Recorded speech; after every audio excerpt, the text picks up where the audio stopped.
Big things are happening behind the scenes at Washington Primary this summer.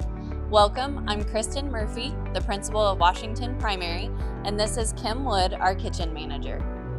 From demolition to construction, our kitchen has taken over a remodel that will better serve our students in the coming years.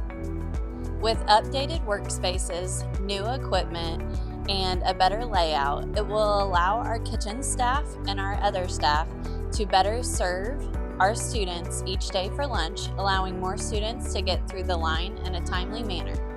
Our new warmer doubles the amount of food that we can have ready for the students.